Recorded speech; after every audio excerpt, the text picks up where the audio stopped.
Assalamualaikum warahmatullahi wabarakatuh. Pada bulan Ramadan ini ada 10 hari terakhir di bulan Ramadan, yaitu kita akan melakukan i'tikaf. Dan untuk itu, apakah hukum-hukumnya i'tikaf ini? Dan Rasulullah SAW bersabda, dan Nabi Muhammad SAW beriktikaf dan 10 hari terakhir bulan Ramadan hingga beliau wafat. Kemudian para istri beliau beriktikaf sepeninggal beliau. Dan kemudian ulama sepakat bahwa iktikaf tidaklah berhukum wajib kecuali seseorang bernazar untuk beriktikaf, dengan demikian dia wajib untuk menunaikannya. Hukum iktikaf yaitu sunnah, seperti yang sudah dijelaskan oleh Ibnu Al-Munzir bahwa hukum dasar iktikaf itu adalah sunnah, bukan wajib, kecuali jika dinazarkan barulah diwajibkan. Syarat-syarat iktikaf yaitu: 1. Harus beragama Islam, kemudian 2. Berakal, 3. Suci dari hadas besar. Dasarnya adalah yang berhadas besar terlarang berada di dalam masjid. Firman Allah Subhanahu wa taala menjelaskan, "Hai orang-orang yang beriman, janganlah kamu sholat sedang kamu dalam keadaan mabuk sehingga kamu mengerti apa yang kamu ucapkan, atau jangan hampiri masjid sedang kamu dalam keadaan junub, terkecuali sekedar berlalu saja hingga kamu mandi." Ini firman Allah dalam kitab suci Al-Quran An-Nisa 43.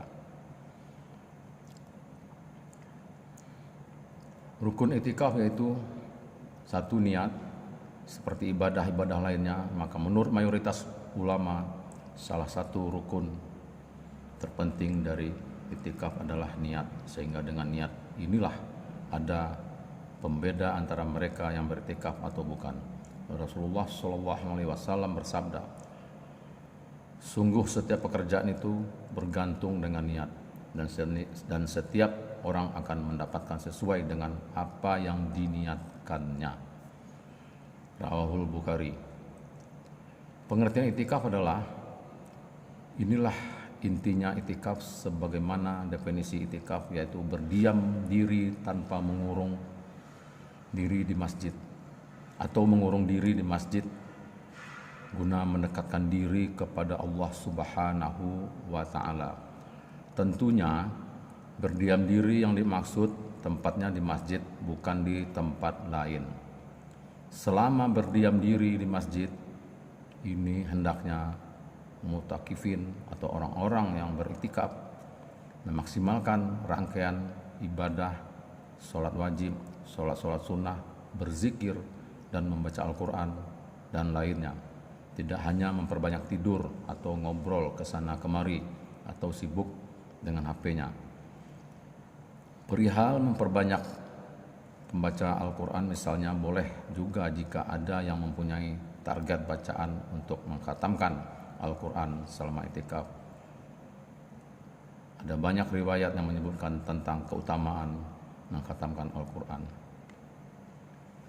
Waktu iktikaf terbaik adalah secara waktu iktikaf itu bisa dilaksanakan di bulan Ramadan atau di luar bulan Ramadan.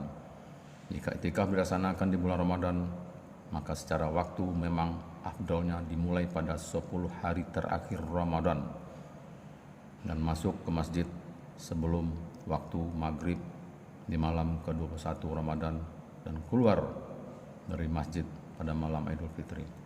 Walaupun pada malam Idul Fitri itu dinilai lebih afdal untuk tetap di masjid hingga paginya keluar ke tanah lapang jika memang pelaksanaan sholat di lapangan.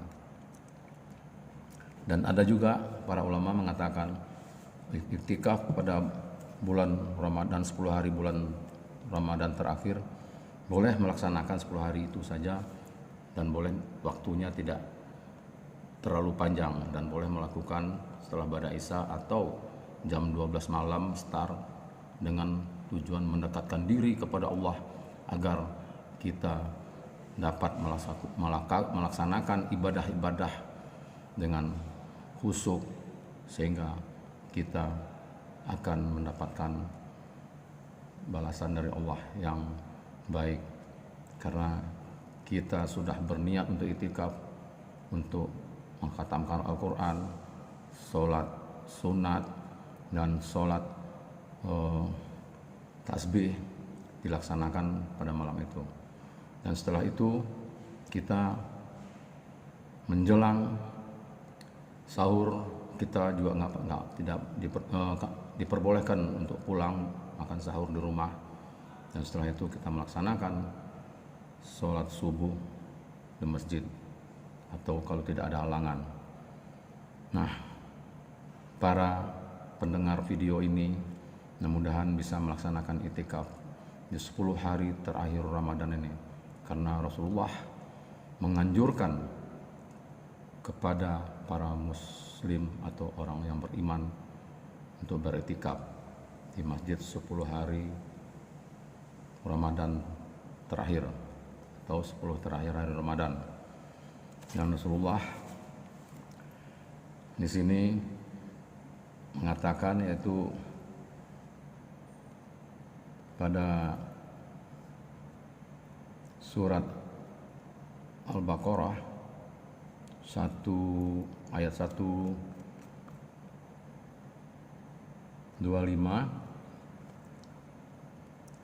Rasulullah pernah menyampaikan ayat suci ini kepada orang-orang yang akan beritikaf.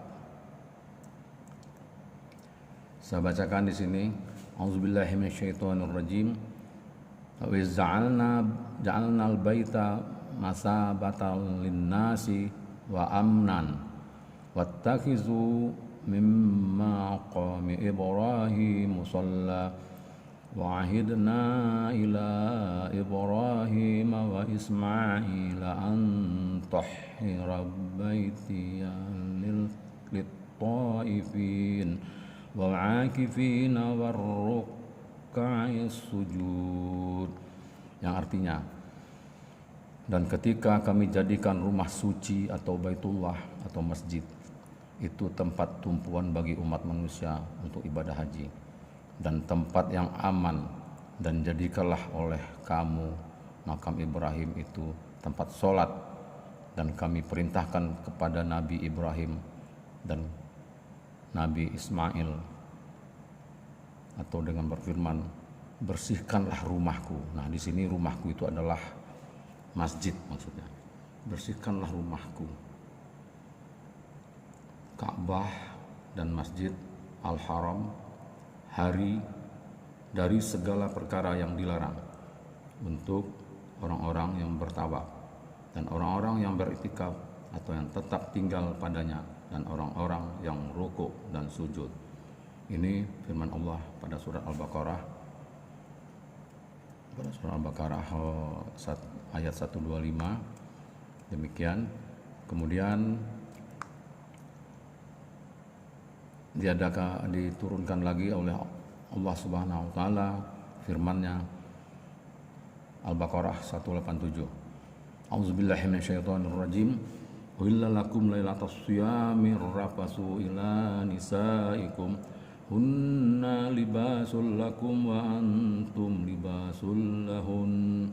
Alimallahu annakum kuntum takhtanuna anfusakum fataba alaikum wa afankum fal'ana bashiruhunna wabtaghu ma kataballahu lakum wa kulu washrabu hatta yatabayyana lakumul khaytul abyadu minal khaytil aswadi minal fajr summa atimmus siyama ilal lail wa la tubashiruhunna wa antum aakifuna fil masajid tilka hududullahi fala taqrabuha kadzalika yubayyinullahu ayatihi linnas la'allahum yattaqun. Yang diartikannya adalah dihalalkan bagi kamu pada malam hari puasa bercampur atau bersetubuh dengan istri-istri kamu. Istri-istri kamu itu adalah sebagai pakaian bagi kamu, dan kamu pula sebagai pakaian bagi mereka. Allah mengetahui bahwasanya kamu mengkhianati diri sendiri, lalu Ia menerima taubat kamu dan memanfaatkan kamu. Maka sekarang setubuhilah istri-istri kamu dan carilah apa-apa yang telah ditetapkan oleh Allah bagi kamu. Dan makanlah serta minumlah sehingga nyata kepada kamu benang putih atau cahaya siang dari benang hitam kegelapan malam, yaitu waktu fajar. Kemudian sempurnakanlah puasa itu sehingga ke waktu malam atau maghrib. Dan janganlah kamu setubuh istri-istri kamu ketika kamu sedang beriktikaf di masjid. Itulah batas-batas larangan Allah, maka janganlah kamu menghampirinya. Demikian Allah menerangkan ayat-ayat hukumnya kepada sekalian manusia supaya mereka bertakwa. Demikian ayat-ayat yang diturunkan oleh Allah, sehingga Rasulullah menganjurkan iktikaf ini pada 10 terakhir Ramadan, dan beliau alaihissalam sudah melakukannya waktu dia di Madinah sampai dia wafat. Dan kemudian para istrinya melanjutkan dengan iktikaf semuanya. Untuk sementara nanti akan dimulai dengan membaca Al-Quran dan khatam Al-Quran, dan juga melakukan ibadah-ibadah sunat lainnya dan qiyamul lailnya, sholat yang lain, sehingga banyak kita peroleh ibadah-ibadah dalam bulan Ramadan ini agar dapat meraih malam Lailatul Qadar. Dan penonton video ini mudah-mudahan bisa mendengarkannya dengan baik dan melakukan iktikaf pada besok-besok dan hari selanjutnya, agar kita semuanya mendapatkan Lailatul Qadar dan juga mendapatkan perlindungan dari Allah Subhanahu wa taala, dan juga semoga ibadah puasa kita diterima oleh Allah Subhanahu wa taala dan mendapat ampunan dari Allah Subhanahu wa taala. Demikian video singkat ini kami jelaskan, mudah-mudahan bisa ditonton dengan baik sampai dengan selesai. Terima kasih. Mohon maaf apabila terdapat kesalahan-kesalahan dari penjelasan ini, dan kalaupun ada kesalahan itu adalah dari Allah kalaupun ada kesalahan itu adalah dari saya pribadi, dan kalau itu ada kebaikan adalah semuanya dari Allah Subhanahu wa taala. Mudah-mudahan kita dapat melaksanakannya 10 hari terakhir Ramadan ini. Amin amin ya rabbal alamin.